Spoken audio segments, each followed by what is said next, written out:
നമസ്കാരം. എല്ലാ മാന്യ പ്രേക്ഷകർക്കും ആനുകാലികത്തിലേക്ക് സ്വാഗതം. നമസ്കാരം സാർ. നമസ്കാരം. സാർ, ഇപ്പോൾ വലിയ തോതിൽ ചർച്ചയായിരിക്കുന്ന പോലീസിന്റെ മൂന്നാം മുറ, അതും തൃശ്ശൂർ കുന്നംകുളം പോലീസ് സ്റ്റേഷനിൽ വെച്ച് ഒരു യൂത്ത് കോൺഗ്രസ് പ്രവർത്തകനല്ല, മണ്ഡലം പ്രസിഡന്റ് കൂടിയാണ് സുജിത്ത്.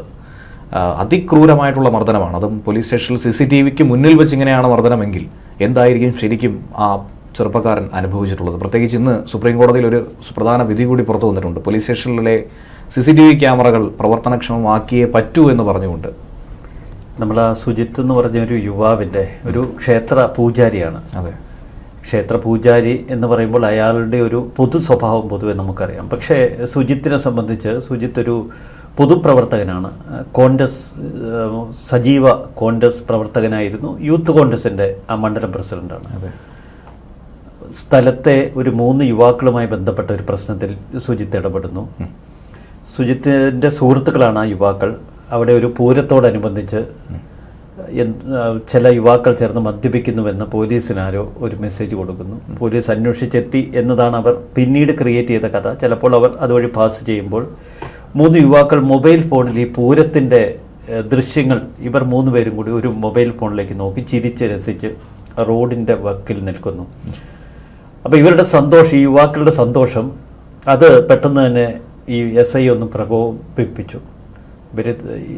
പോലീസ് ഒരു സ്പെഷ്യൽ പ്രിവിലേജ് അനുഭവിക്കുന്ന, തങ്ങൾ സമൂഹത്തിൽ നിന്ന് ഇത്തിരി പ്രിവിലേജ്ഡ് ആണ് എന്ന് ധരിക്കുന്ന ചില പോലീസ് ഉദ്യോഗസ്ഥരുണ്ട്. ആ കൂട്ടത്തിൽ പെട്ടതായിരിക്കണം ആ SI നുഹ്മാൻ എന്ന് കണ്ട് പറഞ്ഞൊരു SI.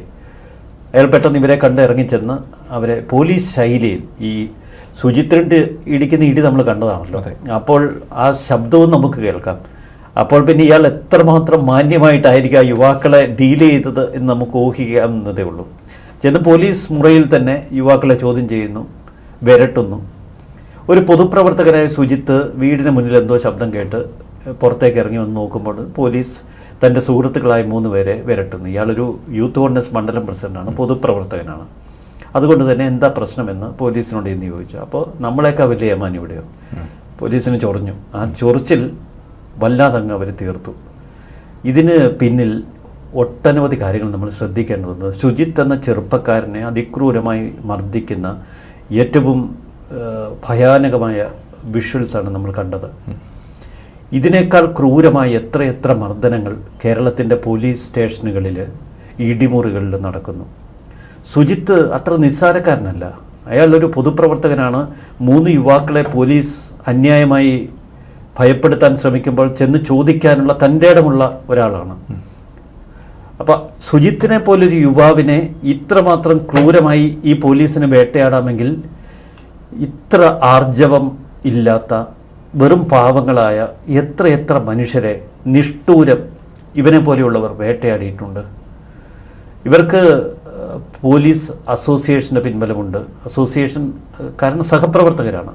അതിൽ നല്ലവരും ചീത്തയുണ്ട്. എല്ലാവരും ചീത്തയെന്ന് നമുക്ക് പറയാൻ കഴിയില്ല. സാഡിസ്റ്റ് മനോഭാവമുള്ളവരുണ്ട്.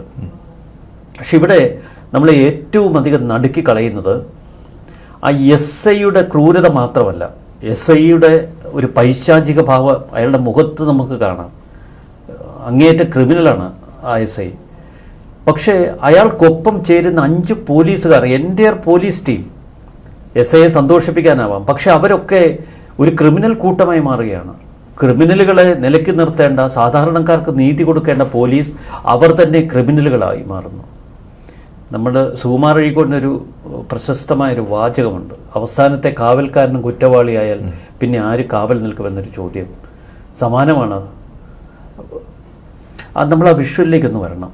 ആ വിഷ്വല് ഭയപ്പെടുത്തുക എന്ന് പറഞ്ഞാൽ അതിലപ്പുറത്തെ തലങ്ങളുണ്ട്. കാരണം ആ വിഷ്വലിൽ ഒളിഞ്ഞിരിക്കുന്ന ചില ഭാഗങ്ങളുണ്ട്.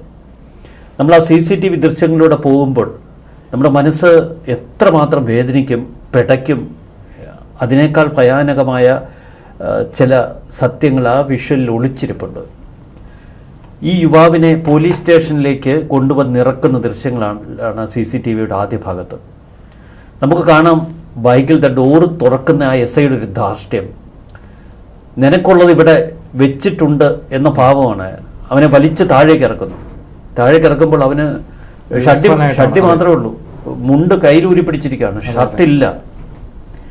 വളരെ മാന്യമായി വേഷം ധരിച്ച ഒരു പൊതുപ്രവർത്തകനെ, ഒരു ക്ഷേത്ര പൂജാരിയെ പോലീസ് ജീപ്പിലേക്ക് വലിച്ചു കയറ്റി ഷർട്ട് വലിച്ചു കീറി അവൻ്റെ ഉടുമുണ്ട് പറിച്ച് അവനെ അതിനകത്തിട്ട് നിഷ്ഠൂരം മർദ്ദിച്ചു. അതിന് CCTV ദൃശ്യങ്ങളില്ല. നമുക്ക് ആ സാഹചര്യം മതി ആ യുവാവിൻ്റെ ഒരു നിസ്സഹായാവസ്ഥ മനസ്സിലാക്കാൻ. അവൻ എത്രമാത്രം പരാജയപ്പെടുന്നു അവിടെ തൻ്റെ സിസ്റ്റത്തോട്, ഈ സമൂഹത്തിന് മുന്നിൽ, അവൻ്റെ മനസാക്ഷിക്ക് മുന്നിൽ. എല്ലാത്തിലും തകർന്ന് പാതാളത്തിലേക്ക് വീഴുകയാണ് ആ പോലീസ് സ്റ്റേഷന് മുന്നിൽ. താൻ ജീവിച്ചിരിക്കുന്ന ഈ ഭൂമി എത്രമാത്രം ക്രൂരമാണ് എന്ന യുവാവിൻ്റെ മനസ്സിലേക്ക് വരുന്ന ഭീതിതമായ നിമിഷങ്ങളാണ്. എന്നിട്ട് ഇവനെ വലിച്ചഴച്ച് പോലീസ് സ്റ്റേഷനകത്തേക്ക് കയറ്റുന്നു. ആ ഇടനാഴിയിലൂടെ പോകുമ്പോൾ അവനെ മർദ്ദിക്കുന്നു. ക്ഷമയില്ല. CCTV ഇല്ലാത്ത മുറി വരെ ഇവനെ വലിച്ചഴിച്ച് കൊണ്ടുപോയി അടിക്കാൻ ക്ഷമയില്ല SIക്ക്. ആദ്യം കണ്ട മുറിയിലേക്ക് തള്ളിക്കയറി അയാൾ തന്നെ മർദ്ദിക്കുന്നു SI. എന്നിട്ടൊരു ഇടിയൻ പോലീസ് പാഞ്ഞു വരികയാണ്. ആ ഇടിയൻ പോലീസ് അവൻ ഇടിക്കാൻ വേണ്ടി തന്നെ സൃഷ്ടിക്കപ്പെട്ടിട്ടൊരു കഥാപാത്രം. അവൻ്റെ മുഖം കണ്ടാൽ അറിയാം, ഒരു പൈശാചിക ഭാവമാണ്. അവനെ ഈ സുജിത്തിനെ കുനിച്ച് നിർത്തി ഈ കൈമുട്ടുകൊണ്ടാണ് അവൻ്റെ മുതുകത്തിടിക്കുന്നത്. അത് ഒന്നല്ല, എത്രയോ വട്ടം. അവൻ താഴെ വീഴാൻ തുടങ്ങിയാണ്, നിൽക്കാൻ കഴിയുന്നില്ല, വേച്ച് താഴേക്ക് പോവുകയാണ്. അപ്പോഴും താങ്ങി നിർത്തി ഇടിക്കുന്നു. എനിക്ക് അതിനേക്കാൾ ഭയം തോന്നിയ ചില ഭാഗങ്ങളുണ്ട് ആ വിഷ്വലിൽ. SI ഇടിക്കുന്നു, ഈ ഇടിയൻ പോലീസ് ഇടിക്കുന്നു, വേറൊരുത്തൻ കയറി വന്നിടിക്കുന്നു. അപ്പോൾ വാതിൽക്കൽ നിന്ന് ഒരിത്തിരി പ്രായമുള്ള ഒരു പോലീസുകാരനും മറ്റൊരുത്തനും ഇത് നോക്കി നിൽക്കുന്നു. ഒരു നിമിഷം ഞാൻ ഓർത്തു, ആ പ്രായമുള്ള ഒരു ഇത്തിരി മിഡിൽ ഏജിലായിട്ടുള്ള ആ പോലീസുകാരൻ കുറച്ചൊരു മനസാക്ഷി ഉണ്ടല്ലോ, ഇത് നിസ്സഹായാവസ്ഥയിൽ നോക്കി നിൽക്കുന്നല്ലോ, അവന് സുജിത്തിനെ രക്ഷിക്കാൻ എന്തെങ്കിലും ചെയ്യും എന്ന് എൻ്റെ മനസ്സ് പറഞ്ഞുകൊണ്ടിരുന്നു. ആ വിഷ്വലിലൂടെ, ഒരു സിനിമ പോലെയാണല്ലോ വിഷ്വൽ, നമ്മൾ ഒട്ടും നമുക്ക് ഉൾക്കൊള്ളാൻ കഴിയുന്നില്ല. പക്ഷേ ഈ മുറിയിലിട്ട് ഇവനെ ഇടിച്ച് മർദ്ദിച്ച് അവശനാക്കി അല്പ ജീവൻ മാത്രം ബാക്കി വെച്ച് അവനെ അടുത്ത CCTV ക്യാമറയില്ലാത്ത മുറിയിലേക്ക് വലിച്ചഴിച്ച് കൊണ്ടുപോകുമ്പോൾ ഈ കണ്ടുകൊണ്ട് നിന്ന ഞാൻ സഹതാപമുണ്ടാകും അവൻ്റെ മുഖത്തെന്ന് കരുതിയ ആ പോലീസുകാരൻ അകത്തേക്ക് ഓടിപ്പോയി ഒരു ചൂരിലെടുത്തുകൊണ്ട് വന്ന് CCTV ക്യാമറ ഇല്ലാത്ത മുറിയിലേക്ക് ഓടിച്ചെല്ലുന്നു. എന്നിട്ട് അവന് പിന്നീട് സുജിത്ത് പറഞ്ഞ വാക്കുകൾ അത് നമുക്ക് വിശ്വസിക്കാം, കാരണം ആ സൗണ്ട് കേൾക്കാം. അകത്തേക്ക് പോയി കഴിഞ്ഞപ്പോൾ സുജിത്തിനൊരു ഭിത്തിയോട് ചേർത്തിരുത്തി കാല് നൂർത്ത് വെച്ച് അതിൽ 45 വട്ടം ലാത്തി വെച്ചടിക്കുന്നു, ചൂരിൽ വെച്ചടിക്കുന്നു. അവൻ്റെ പാദം പൊളിഞ്ഞു പോകുന്ന വേദന അവൻ അനുഭവിച്ചിട്ടുണ്ടാകാം. പക്ഷെ അവിടെ കൊണ്ടും ആ ക്രൂരത തീരുന്നില്ല. അവനോട് ചാടാൻ പറയുന്നു. അടിച്ചു പൊട്ടിച്ച കാല് വെച്ച് 15 തവണ ആ മുറിയിൽ അവൻ ചാടുന്നു. അതിനുശേഷം വീണ്ടും അവനെ മർദ്ദിക്കുന്നു. അപ്പോൾ ഇത് കേരളം പോലൊരു സംസ്ഥാനത്താണ് നടന്നിരിക്കുന്നത്. 2 വർഷം, 2013. എന്നിട്ട് 2023 എന്നിട്ട് ഇവറ്റകൾ 2 വർഷം മുമ്പ്. എന്നിട്ട് ഈ പോലീസുകാരെ, ഈ നിഷ്ഠൂരമായ നരാധമന്മാരെ ഇവിടെ സംരക്ഷിച്ച് നിർത്തുന്ന ഒരു ഭരണകൂടം. അവർക്ക് ഒരു സ്റ്റേഷൻ ട്രാൻസ്ഫർ മാത്രം നൽകുന്നു, ലോക്കൽ ഡ്യൂട്ടിയിൽ നിന്ന് അവരെ മാറ്റുന്നില്ല. ഈ പോലീസുകാരുടെ മുഴുവൻ ഫോട്ടോ ഇപ്പോൾ കേരളത്തിന് വ്യക്തമാണ്. അതുകൊണ്ടാണ് ഇന്നിപ്പോൾ യൂത്ത് കോൺഗ്രസ് ഒരു മാർച്ച് നടത്തിയിരിക്കുന്നത്. യൂത്ത് കോൺഗ്രസ്, ഈ കോൺഗ്രസ് നേതാക്കൾ ഇവർ ഉണ്ണാക്കന്മാരാണ് എന്ന് നമ്മെ ബോധ്യപ്പെടുത്തുന്നതാണ് ഈ സംഭവം. കാരണം അവരുടെ ഒരു യൂത്ത് കോൺഗ്രസിൻ്റെ മണ്ഡലം പ്രസിഡന്റിനെയാണ് അടിച്ച് ഇഞ്ചപരുവമാക്കി മൃതപ്രായനാക്കി കിടത്തിയത്. സുജിത്ത് ഒരു ക്രിമിനലല്ല, അവൻ മദ്യപിക്കത്തില്ല. എവിടെയാണ് പോലീസ് പൊളിഞ്ഞത്? ഏതെങ്കിലും തലത്തിൽ ഈ പൂരാഘോഷം കഴിഞ്ഞ് ഒരു ചെറിയ സ്മോളൊക്കെ അടിച്ച് മിന്നി വീട്ടിൽ പോയി കിടന്ന് ഇതുപോലൊരു ചോദ്യം ചെയ്ത് അകത്ത് അവനെ പിടിച്ചിട്ടായിരുന്നെങ്കിൽ മദ്യപിച്ച് ബഹളം ഉണ്ടാക്കി എന്നുള്ളതിൻ്റെ തെളിവ് വേറെ വേണം. അവൻ്റെ ജീവിതം പോയാൽ അതായിരുന്നു അവരുടെ ലക്ഷ്യം. പക്ഷേ ഇവൻ്റെ സുഹൃത്തുക്കളുടെ വീട്ടുകാർക്ക് ഒരു കാര്യത്തിൽ ഉറപ്പുണ്ട്, കാരണം സുജിത്ത് മദ്യപിക്കത്തില്ല, ശാന്തിക്കാരനാണ്. അവിടെ പോലീസിന് പാളിച്ച പറ്റി. മദ്യപിച്ച് ബഹളമുണ്ടാക്കി എന്ന FIR പൊളിഞ്ഞു. അപ്പോൾ തന്നെ വർഗീസ് ചൊവ്വന്നൂരിനെ പോലെ സുജിത്തിനോട് സ്നേഹമുള്ളവർ, ഈ ചെറുപ്പക്കാരൻ്റെ നന്മ അറിയാവുന്നവർ ഒത്തുകൂടി. നമ്മുടെ നാട്ടിൽ ഇത്ര വലിയൊരു ക്രൂരതയാണ് നടന്നിരിക്കുന്നതെന്ന് അവർ തിരിച്ചറിഞ്ഞു. പക്ഷെ പിന്നീട് നടന്ന ഓരോ കാര്യങ്ങളും ഇവിടെ നമ്മൾ പൂജിക്കുന്ന, നമ്മൾ യുവത്വത്തിൻ്റെ നേതൃത്വത്തിൻ്റെ പ്രതീകങ്ങളായി കരുതുന്ന ചില വിഗ്രഹങ്ങൾ ഇവിടെ ഉടഞ്ഞു പോകുന്നു ഈ സംഭവത്തിൽ. സുജിത്തിനെയും കൂട്ടി വർഗീസ് ചൊവ്വന്നൂർ ഉൾപ്പെടെയുള്ള കോൺഗ്രസ് പ്രാദേശിക നേതാക്കൾ തൊട്ടടുത്തുള്ള ഷാഫി പറമ്പിൽ അന്ന് MLA ആണ്. ഷാഫിയെ കാണാൻ വേണ്ടി പോവുക. നമ്മുടെ ഒരു നേതാവിനെ, നമ്മുടെ പ്രാദേശിക നേതാവിനെ അടിച്ച് മൃതപ്രായനാക്കി പോലീസ്. ഇതിനെതിരെ പ്രതികരിക്കേണ്ടത്. ഷാഫിക്ക് ഒത്തിരി പണിയുണ്ട്. ഷാഫി വലിയ നേതാവല്ലേ, സംസ്ഥാനത്തിൻ്റെ മൊത്തം കാര്യങ്ങൾ നോക്കേണ്ട യൂത്ത് കോൺഗ്രസ് നേതാവ്. അവർക്ക് ഇത്തരം പ്രാദേശിക ലോക്കൽ നേതാക്കളോടൊന്നും വലിയ മമതയോ താല്പര്യമോ അവരുടെ പ്രശ്നങ്ങളൊന്നും ഉൾക്കൊള്ളുന്നവരല്ല. അതുകൊണ്ട് തന്നെ അതിനെ നിസ്സാരവൽക്കരിച്ചു, കണ്ടതായി നടിച്ചില്ല. പക്ഷേ ഈ സുജിത്ത് വീണ്ടും ഷാഫിയെ പോയി കണ്ടിട്ട് പറഞ്ഞു ഇത് നിയമസഭയിൽ ഉന്നയിക്കണം. എന്തോ നിയമസഭ, ഒരുത്തിനെ അടിച്ച് കൊല്ലാക്കൊല ചെയ്തത് അതൊന്നും ഷാഫിക്ക് പ്രശ്നമല്ല. പിന്നീട് വർഗീസ് ചൊവ്വന്നൂരിൻ്റെ നേതൃത്വത്തിൽ സുജിത്തിനെ പോലൊരു യുവ നേതാവ് നീതിക്ക് വേണ്ടി പൊരുതി. അവിടെയാണ് ഈ പോലീസ് പണി മേടിച്ച് കിട്ടത്. അതെ, ആ പോരാട്ടം 2 വർഷം നീണ്ട തുടർ പോരാട്ടം, പോലീസ് സ്റ്റേഷനിലെ ഒരു CCTV ദൃശ്യം വീണ്ടെടുക്കാൻ ഒരു വിവരാവകാശ പരാതിയിലൂടെ ഒരു യുവാവിന് കഴിയണമെങ്കിൽ അവനൊരു അസാധാരണ മനക്കരുത്തുള്ള ആളാവണം. ഇവിടെ ഈ മനക്കരുത്ത് സൃഷ്ടിക്കപ്പെട്ടതാണ്. ഒരു യുവാവിൻ്റെ നിസ്സഹായാവസ്ഥയിൽ ഉയർത്തു വന്ന അവൻ്റെ ഒരു ആത്മരോഷമാണ്. അവൻ്റെ നിസ്സഹായാവസ്ഥ നമുക്ക് നിർവചിക്കാൻ കഴിയില്ല. സ്വന്തം അസ്തിത്വം നഷ്ടപ്പെടുന്ന, സ്വന്തം കരുത്ത് നഷ്ടപ്പെടുന്ന, പ്രതികരണശേഷി പുച്ഛിക്കപ്പെടുന്ന ഒരവസ്ഥ. ഒരുപക്ഷെ അവൻ ആ മൃഗീയമായി പീഡിപ്പിക്കുന്ന ആ പോലീസ് സ്റ്റേഷനുള്ളിൽ വെച്ച് തൻ്റെ ശവമാണോ പുറത്തേക്ക് കൊണ്ടുപോവുക എന്ന് പോലും ഭയപ്പെട്ടിട്ടുണ്ടാകാം. അത്തരമൊരു ഘട്ടത്തിൽ നിന്നുള്ള ഉയർത്തെഴുന്നേൽപ്പാണ് ഈ നരാധവന്മാർ ഇപ്പോൾ അവരുടെ മുഖം മൂടി പിച്ച് ചീന്തി തെരുവിലേക്ക് വലിച്ചെറിയപ്പെട്ടത്. സുജിത്ത് പിന്നീട് ഈ വിഷ്വലിന് വേണ്ടിയുള്ള പോരാട്ടം തുടങ്ങി. ഒടുവിൽ ആദ്യഘട്ടത്തിൽ ഇവർ കൊടുത്തില്ല, വിവരാവകാശം വഴി ഒരു റിക്വസ്റ്റ് കൊടുത്തു, മൈൻഡ് ചെയ്തില്ല. പിന്നീട് കോടതിയെ സമീപിച്ചു. പിന്നീട് വിവരാവകാശ കമ്മീഷണർക്ക് നേരിട്ട് പരാതി നൽകി. വിവരാവകാശ കമ്മീഷണറെ ഉൾപ്പെടെ കോടതിയിലേക്ക് വിളിച്ചു. നിർബന്ധമായും വിഷ്വൽ കിട്ടിയേ തീരൂ.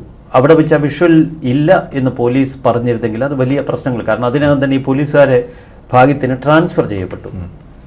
ഇതിൽ SP ഇടപെട്ടു എന്നാണ് പറയുന്നത് വിഷ്വൽ കൊടുക്കാൻ വേണ്ടിയിട്ട്. എന്തായാലും പോലീസ് സ്റ്റേഷനിലെ വിഷ്വൽ അത് പരിപൂർണമല്ല. മർദ്ദനത്തിൻ്റെ 25% മാത്രമേ നമ്മൾ ആ വിഷ്വലിൽ കാണുന്നുള്ളൂ.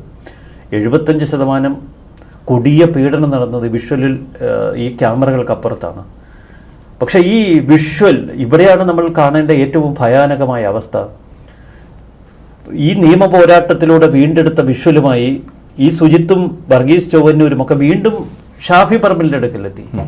ഇത് കാണണമെന്നോ, ഷാഫിക്ക് ഇതൊന്നും പ്രശ്നമില്ല. എന്നിട്ട് എന്ത് ചെയ്തു യൂത്ത് കോൺഗ്രസ് നേതാക്കൾ? കേരളത്തിലെ കോൺഗ്രസ് നേതൃത്വം എന്ത് ചെയ്തു? രമേശ് ചെന്നിത്തലയാണ് തൻ്റെ ഫേസ്ബുക്ക് പേജിലൂടെ കേരളത്തിന് ഈ വിഷ്വലിൻ്റെ രൗദ്രഭാവം കാട്ടിക്കൊടുത്തത്. പക്ഷെ ഇവിടെ ഒരു പ്രതിപക്ഷ നേതാവില്ലായിരുന്നു. കോൺഗ്രസ്സിന് തൃശ്ശൂർ ജില്ലയിലൊരു നേതൃത്വമില്ലേ? അപ്പോൾ എല്ലാവരെയും വന്ധ്യംകരിക്കപ്പെട്ട ഒരവസ്ഥയിലാണ് ഇപ്പോൾ കേരളത്തിൻ്റെ ഒരു പൊതു രാഷ്ട്രീയ ഭൂമിക. അവർക്കൊന്നും ആർജവമില്ല. വെറുമൊരാൾക്കൂട്ടം മാത്രമാണ് ഇപ്പോൾ പ്രതിപക്ഷം. ഈ ഇടയ്ക്കൊക്കെ ഓരോ സമരാഭാസങ്ങൾ നമ്മൾ കാണുന്നത് ആൾക്കൂട്ടത്തിൻ്റെ ആരവമാണ്. അല്ലെങ്കിൽ രാഷ്ട്രീയ അസ്തിത്വത്തിലേക്ക് ഇറങ്ങുന്ന ചോദ്യങ്ങൾ എറിയാനോ അതിനെ പിടിച്ചു കുലുക്കാനോ ആർജവമില്ല. ഒരുപക്ഷെ മാധ്യമങ്ങളുടെ മുന്നിൽ നിന്ന് കസർത്ത് നടത്തുമായിരിക്കും ഇവരൊക്കെ. പക്ഷെ അടിസ്ഥാനപരമായി തങ്ങളുടെ കൂട്ടത്തിലൊരുത്തൻ, തങ്ങളുടെ കോൺഗ്രസ് ചോര പീറുന്ന ഒരുത്തൻ, അവനെ കൊല്ലാക്കൊല്ലോ ചെയ്തിട്ട് ഇതൊക്കെ കണ്ടും കേട്ടും നിസ്സംഗതയോടെ നിന്നെങ്കിൽ ഇവരൊന്നും നേതൃത്വ ഗുണമുള്ളവരല്ല. ഇവരൊക്കെ ഷോമാന്മാരാണ്. നമ്മൾ ഇക്കഴിഞ്ഞ ദിവസങ്ങളിൽ ഷാഫി പറമ്പിലിനെ ചില നിലപാടുകളുടെ പേരിൽ പുകഴ്ത്തിയെങ്കിൽ ഈ സംഭവത്തിൽ വലിയ വീഴ്ച വരുത്തി. അയാൾക്ക് ആത്മാർത്ഥതയുണ്ടെങ്കിൽ അയാൾ ഇനിയെങ്കിലും രംഗത്തിറങ്ങി പൊരുതട്ടെ. ഇത് കേരളത്തിൻ്റെ ഒരു നേർക്കാഴ്ചയാണ്.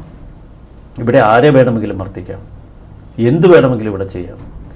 ഇവിടെ നമ്മൾ കണ്ടതാണ് തിരുവനന്തപുരം ജില്ലയിൽ ഒരു ഉരുട്ടിക്കൊല, ഒരു പ്രായമായ ഒരു വയോധികയുടെ നിസ്സഹായ അവസ്ഥ. പോലീസുകാർക്കൊരു പ്രത്യേകതയുണ്ട്. ഒരു പോലീസുകാരന് എന്ത് ക്രിമിനൽ പരിപാടി ചെയ്താലും മറ്റുള്ളവർ കൂടി അവനെ രക്ഷിച്ചെടുക്കും. അത് അവരുടെ ഒരു പൊതു സ്വഭാവം. അത് കുറ്റം പറഞ്ഞിട്ട് കാര്യമില്ല. കാരണം ആർക്ക് വേണമെങ്കിലും ഒരു അബദ്ധം പറ്റിക്കൂടേടേ എന്നുള്ളൊരു ചോദ്യം ഉണ്ടല്ലോ. അപ്പോൾ അത് ഒരു പൊതുബോധമാണ്. പക്ഷേ അത്തരം ക്രിമിനൽ വൽക്കരണത്തിനെതിരെ ശക്തമായ നിലപാട് ഉയർത്തേണ്ടത് ഇവിടെ ആരാണ്? രാഷ്ട്രീയ നേതൃത്വം. ആളുകളൊക്കെ നമ്മുടെ ഈ രാഷ്ട്രീയ നേതൃത്വത്തെ കുറ്റം പറയും. രാഷ്ട്രീയ നേതൃത്വം ഇടപെട്ടില്ല എങ്കിൽ പല പോലീസ് സ്റ്റേഷനുകളും ഇത്തരത്തിൽ മനുഷ്യ കൊലപാതകത്തിനുള്ള ഫാക്ടറികളായി മാറും, മനുഷ്യ പീഡനത്തിനുള്ള ഫാക്ടറികളായി മാറും. നമ്മൾ ഈ മറ്റേ ഹോളോകോസ്റ്റിലൊക്കെ കാണുന്ന പോലെ ഒരു യന്ത്രത്തിലേക്ക് ഏറ്റുവിട്ട് പുറത്തേക്ക് വരുന്നത് ചിലപ്പം ശരീര പാർട്സായി പോകും. ഇവിടെ ഒരു ആധുനിക തലമുറ ഇപ്പോൾ ഒരുവിധം വിദ്യാഭ്യാസമുള്ളവരൊക്കെയാണ് ഇത്തരം പൊസിഷനുകളിലേക്ക് വരുന്നത്. ഇതിൻ്റെ ക്ഷേത്ര പൂജാരി അല്ലെങ്കിൽ ഇത് മർദ്ദിച്ച പോലീസുകാരൻ്റെ പേര് അതൊന്നുമല്ല. അതൊക്കെ ചിലരിപ്പോൾ ബുദ്ധിപൂർവ്വം ഉപയോഗിക്കുന്നുണ്ട്. ക്ഷേത്ര പൂജാരിയോടുള്ള കലിപ്പാണ് ആ SI തീർത്തതെന്ന്. പക്ഷെ അത്തരം ഒരുപാട് തലങ്ങളുണ്ട് ഈ പ്രശ്നത്തിന്. ഈ SI ഇത്തരം ചില കൊടും ക്രൂരതകൾ നടത്തുമ്പോൾ അയാളുടെ മനസ്സിൽ ഇതൊക്കെ വരണ്ടേ? ഒരു മനുഷ്യനോട് ഒരു മിനിമം ബഹുമാനം വേണ്ടേ? ക്രിമിനലുകളെ പോലും ഇപ്പോൾ എങ്ങനെയാണ് ഡീൽ ചെയ്യേണ്ടതെന്ന് സുപ്രീം കോടതി കൃത്യമായി പറയുന്നുണ്ട്. ഒരു പ്രതിയെ പിടിക്കുമ്പോൾ പാലിക്കേണ്ട നിബന്ധനകളെക്കുറിച്ച് പറയുന്നുണ്ട്. കേരളത്തിലാണ് ഇത് നടന്നതെന്ന് നമ്മെ കൂടുതൽ നടുക്കിക്കളയുന്നു. പക്ഷെ ഇതൊരു ഒറ്റപ്പെട്ട സംഭവമല്ല. കേരളത്തിൻ്റെ പല പോലീസ് സ്റ്റേഷനുകളിലും ഇത്തരം അതിക്രൂരമായ സംഭവങ്ങൾ നിത്യേന എന്നോണം നടക്കുന്നുണ്ട്. എൻ്റെ ചെറുപ്പത്തിൽ ഞങ്ങളുടെ വീടിനടുത്ത് ഒരു കട നടത്തിക്കൊണ്ടിരുന്നൊരു ചേട്ടന്, അന്ന് കാരണവരാ എന്നെ സംബന്ധിച്ച്, നല്ല പ്രായമുള്ളവരാണ്. പുള്ളി എവിടെ കണ്ടാലും വല്ലാത്ത ഇടപെടൽ നടത്തുന്ന ഒരാളാണ് എല്ലാ വിഷയങ്ങളിലും. അപ്പോൾ അക്കാലത്ത് അവിടെ എന്തൊരു മോഷണം നടന്നൊരു വീട്ടിൽ പോലീസ് വന്നു. അപ്പോൾ ഇയാൾ ചെന്നിട്ട് ഇയാൾ വലിയ ധാർഷ്ട്യത്തിൽ ഒരു ഇടപെടലൊക്കെ നടത്തി. പോലീസ് പറഞ്ഞു, നിങ്ങൾ എന്താണ് കാണിക്കുന്നത്, അങ്ങനെയാണ് ഇങ്ങനെയാണ്. പോലീസ് ഇയാളെ വണ്ടിയെ കയറ്റി പിടിച്ചുകൊണ്ട് പോയി. തിരിച്ച് ഇയാൾ കട്ടിലെ കിടക്കുക. തിരിച്ചു വന്നിട്ട് അയാൾക്കൊരു പരാതി കൊടുക്കാൻ മാർഗ്ഗമില്ല, അയാൾക്ക് ഇടപെടാൻ മാർഗ്ഗമില്ല. അദ്ദേഹം മരിച്ചുപോയി. ഒരു ഇതാണ് ഞാൻ ഒരു ഉദാഹരണം പറഞ്ഞത്. അയാളുടെ ചെവി പിന്നെ കേൾക്കില്ല. അയാൾ പറഞ്ഞത് 2 കൈ കൂട്ടി ചെവിക്കിട്ടടിച്ചു, ഊടുപാട് കുനിച്ചു നിർത്തി ഇടിച്ചു, നടുവേദന, ഇത് ജീവിതം പോയി. ഇതുപോലെ എത്ര നിരപരാധികളുടെ ജീവിതം ഈ പോലീസുകാർ കളയുന്നു. പോലീസിൻ്റെ കാക്കിയുടെ ബലത്തിൽ ഇത്തരം ക്രൂരതകൾ ചെയ്യുമ്പോൾ തിരികെ ഒന്ന് ചോദിക്കാനോ ഒരു നിയമ നടപടിക്കോ ഒരു സാധാരണക്കാരന് ത്രാണിയില്ല. ആ ബലഹീനതയാണ്, ആ നിസ്സഹായാവസ്ഥയാണ് ഇവർ ഇത്തരം ക്രൂരമായ വേട്ടകൾക്ക് ഉപയോഗിക്കുന്നത്. ഒരു വ്യക്തിയല്ല, ഇതൊരു കൂട്ടമാണ്. ആ കൂട്ടത്തിന് ക്രിമിനൽ ഭാവം കൂടി വരുമ്പോൾ അതൊരു വല്ലാത്ത ലോകമാണ്, ഇരുണ്ട ലോകമാണ്. അതാണിപ്പോൾ സുജിത്ത് എന്ന ഈ ചെറുപ്പക്കാരന് സംഭവിച്ചത്. ഇപ്പം നമ്മൾ പറയും 1000 കുറ്റവാളികൾ രക്ഷപ്പെട്ടാൽ ഒരു നിരപരാധി പോലും ശിക്ഷിക്കപ്പെടരുതെന്ന് പറയും. ഇവിടെ സംഭവിച്ചിരിക്കുന്നത് നേർ വിപരീതമായിട്ടുള്ള സംഭവമാണ്. അതായത് ഗോവിന്ദചാമിയെ രക്ഷപ്പെടുത്താനായി പലരും കച്ചകെട്ടി ഇറങ്ങുമ്പോൾ മറുഭാഗത്ത് ഒരു തെറ്റും ചെയ്യാത്ത ഒരു ക്ഷേത്ര പൂജാരിയെ അതിക്രൂരമായി മർദ്ദിക്കുന്നു. ഈ വർഷം തന്നെ ഏകദേശം ഒരു 7-8 മാസം ആകുന്നേ ഉള്ളൂ. 10-11 പേർ ഉരുട്ടിക്കൊലപാതകത്തിലൂടെ മരണപ്പെട്ടു എന്നുള്ള റിപ്പോർട്ട് കഴിഞ്ഞ ദിവസം പുറത്തു വന്നിരുന്നു. ഒരു കാരണവശാലും പ്രതികളെ ഏത് കുറ്റം ചെയ്തിരുന്നാൽ പോലും അവരുടെ ദേഹത്ത് ഒരു നുള്ള് മണ്ണ് പോലും ഇടാതെ കൈകാര്യം ചെയ്യണമെന്ന് പറഞ്ഞിട്ടും പോലീസുകാർക്ക് ഇത്രയും ധൈര്യം ഈ കാലഘട്ടത്തിലും കിട്ടുന്നു, അതും കേരളത്തിൽ കിട്ടുന്നു എന്ന് പറഞ്ഞാൽ അതവർക്ക് ആരായിരിക്കും പകരുന്നത്? എന്തിൻ്റെ അടിസ്ഥാനത്തിലായിരിക്കും? നമ്മുടെ സംവിധാനത്തിൻ്റെ കുഴപ്പമാണ്. ചില ക്രിമിനലുകളെ വളരെ കടുപ്പത്തിൽ ഡീൽ ചെയ്യണം. അതൊക്കെ പഴയ പോലീസുകാർ ചെയ്യും.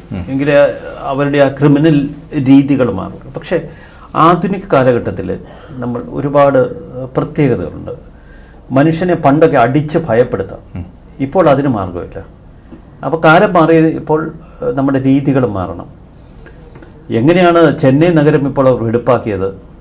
കൊടും ക്രൂര ക്രിമിനലുകളെ കൃത്യമായ പരിശോധനകളിലൂടെ മനസ്സിലാക്കി അവർ എൻകൗണ്ടർ നടത്തി കുറേ എണ്ണത്തിന് അങ്ങ് തട്ടി. പക്ഷെ അവരൊക്കെ കൊടും ക്രൂരരായ ക്രിമിനലുകളായിരുന്നു. സമൂഹത്തിൽ അവർ ജീവിച്ചിരുന്നാൽ അപകടമാണ് എന്ന് പോലീസിനും ഭരണകൂടത്തിനും ബോധ്യമുണ്ട്.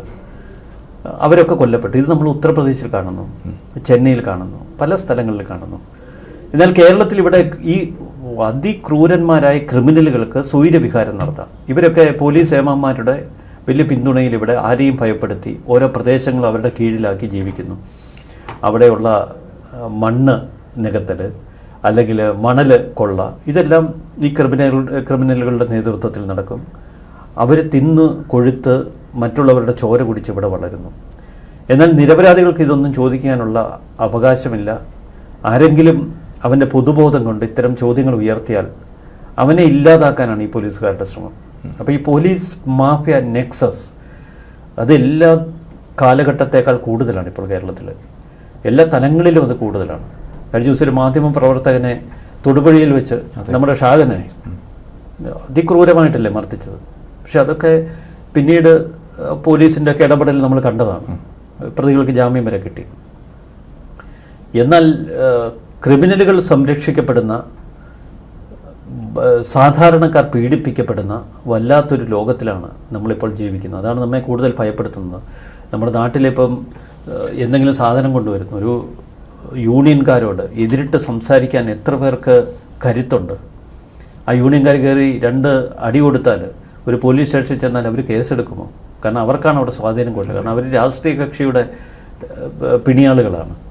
ഇതൊന്നുമില്ലാതെ, യാതൊരുവിധ സ്വാധീനവുമില്ലാതെ കേരളത്തിൽ ഇങ്ങനെ അതിക്രൂരമായി പീഡിപ്പിക്കപ്പെടുന്ന വലിയൊരു വിഭാഗമുണ്ട്. നമ്മുടെ 40 ലക്ഷം ആളുകളോളം കേരളത്തിലെ ജനസംഖ്യയിൽ വിദേശത്താണ്.